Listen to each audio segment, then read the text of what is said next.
close. I'm going to read a little bit in my book. Come on down.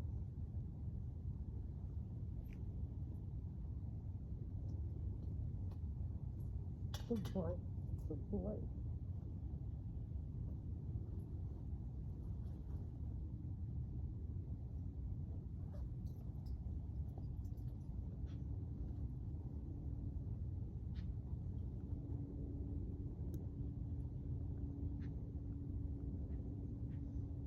We'll just read a little bit today, okay? Chapter 2. Pooh goes visiting and gets into a tight place. Edward Bear, known to his friends as Winnie the Pooh, Pooh for short, was walking through the forest one day, humming proudly to himself. He had made up a little hum that very morning, and as he was doing his stoutness exercises in front of the glass, cha-la-la, as he stretched up high as he could go, and then cha-la-la, oh, help, la. Oh, tried to reach his toes after breakfast. He had said it over and over to himself until he had learned it by heart, and now he was humming it right through properly. It went like this: tra-la-la, tra-la-la, tra-la-la, tra-la-la, rum tiddly tum tum tiddly tiddly tiddly tiddly tiddly rum tum tiddly tum. Well, as he was humming this hum to himself and walking along gaily, wondering what everybody else was doing.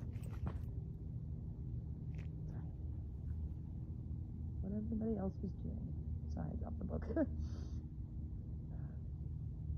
And what it felt to be like somebody else, when suddenly he came to a sandy bank, and the bank was a large hole. "Aha," said Pooh. Well, tiddly tum tum tum. If I know anything about anything, that hole means rabbit. Rabbit, he said, and rabbit means company.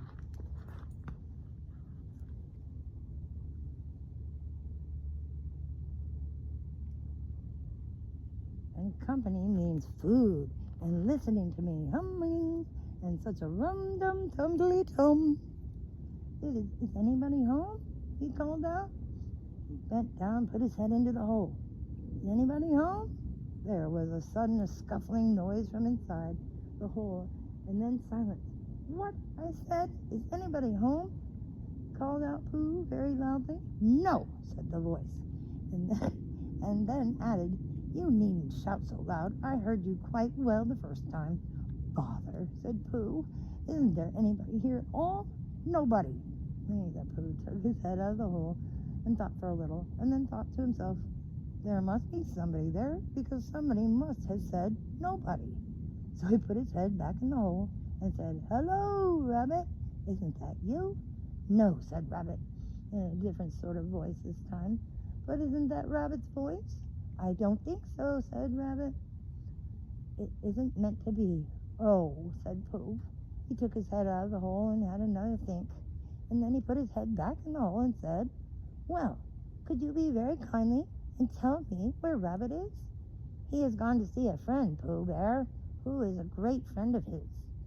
"But this is me," said Bear, very much surprised. "What sort of me?" "Pooh Bear."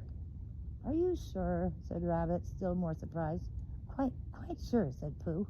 "Oh, well then, come in." So Pooh pushed and pushed and pushed his way through the hole, and at last he got in. "But you are quite right," said Rabbit, looking at him all over. Is it you? Glad to see you. Who did you think it was?" "Well, I wasn't sure. You know how it is in the forest. One can't have anybody coming to one's house. One's to be very careful. What about a mouthful of something?" Pooh always liked a little something at 11 o'clock in the morning, and he was very glad to see Rabbit getting out the plates and mugs. And when Rabbit said, "Honey or condensed milk with your bread?" he said, so excited that he said, "Both!" And then so as not to seem greedy, he added, But don't bother about the bread, please. And for a long time after, he said nothing, until at last, humming to himself in a rather sticky voice, he got up, shook Rabbit lovingly by the paw, and said he must be going on. Must you? Said Rabbit politely. Well, said Pooh, I could stay a little longer if you, and he tried very hard to look in the direction of the larder. As a matter of fact, said Rabbit, I was going to help myself directly. Oh, well then, I'll be going. Okay, good boy. Well, good boy. If you're not sure, you won't have any more. Is there any more? Asked Pooh quickly. Rabbit took off the covers of his to the dishes and said, no, there wasn't. I thought not, said Pooh, nodding to himself. Well, goodbye. I must be going. So he started to climb the hole. He pulled his front paws, and he pushed his back paws, and in a little, while his nose was out in the open again, and then his ears, and then his front paws, and then his shoulders, and then, oh, help, said Pooh. I better go back. Oh, bother, said Pooh. I shall have to go on. I can't do either, said Pooh. Oh, help, oh, bother. Now, by this time, Rabbit wanted to go for a walk. And finding the front door full, he went out by the back door and came around to Pooh and looked at him. Hello, are you stuck? He asked. No, said Pooh carelessly, just resting, thinking and humming to myself. Here, give us a paw. Pooh Bear stretched out a paw, and Rabbit pulled and pulled and pulled. Ow, cried Pooh, you're hurting. The fact is, said Rabbit, you're stuck. It all comes, said Pooh crossly. I have front doors big enough. It all comes, said Rabbit sternly, of eating too much. I've thought of it this time, said Rabbit. Only I didn't like to say anything, Only I didn't want to say anything, Rabbit, said Rabbit. The one of us eating too much, said Rabbit. I knew it wasn't me, he said. Well, I shall go and fetch Christopher Robin. Christopher Robin lived at the other end of the forest, and when he came back with the rabbit, he saw the front half of Pooh. He said, oh, silly bear, in such a loving voice that everybody felt quite hopeful again. I was just beginning to think, said Bear slightly, that Rabbit might never be able to use his front door again, and I shall hate that, he said. So should I, said Rabbit. Use the front door again? Said Christopher Robin. Of course. I'll use the front door again. Good, said Rabbit.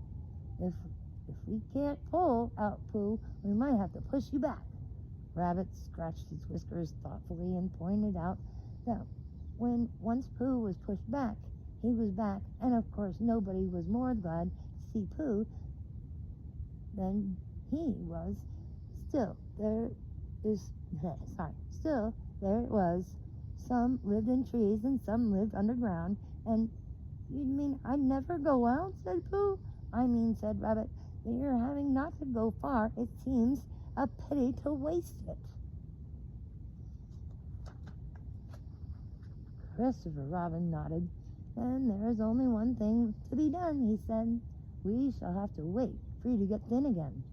How long does that take, said Pooh, anxiously. About a week, I should think. But I can't stay here for a week. You can stay here all night, silly old bear. It's getting you out which is so difficult. We'll read to you, said Rabbit cheerfully, and I hope it won't snow, he added. And I say, old fellow, you're taking up a good deal of room in my house. Do you mind if I use your back legs as a trowel horse? Because I mean, there they are, not doing anything, and it would be very convenient just to hang the towels on them. A week, said Pooh, gloomingly. What about meals? I'm afraid no meals, said Christopher Robin, because of getting thin quicker. But we will read to you. Bear began to sigh, and then found that he couldn't because he was so tightly stuck, and a tear rolled down his eye, and he said, then would you read a sustaining book, such as, would you help to comfort a wedged bear in a great tightness? For a week, Christopher read that sort of book at the north end of Pooh, and Rabbit hung his washing on the south end, And in between, Bear felt himself getting slenderer and slenderer. And in the end of the week, Christopher Robin said, "Now!" So he began to hold the Pooh's front paws, and Rabbit took hold of Christopher Robin, and all the Rabbit's friends and relations all took hold of Rabbit, and they all pulled together. And for one long time, Pooh only said, "Ow!" and then, "Oh!" and then all of a sudden he said, "Pop!" just as if a cork were coming out of a bottle. And Christopher Robin and Rabbit and all the Rabbit's friends and relations went head over heels backwards, and on top of them came Winnie the Pooh, free. So with a nod, thanks to his friends, he went on with his walk through the forest, humming proudly to himself. But Christopher Robin looked after him lovingly and said to himself, "Oh, silly bear."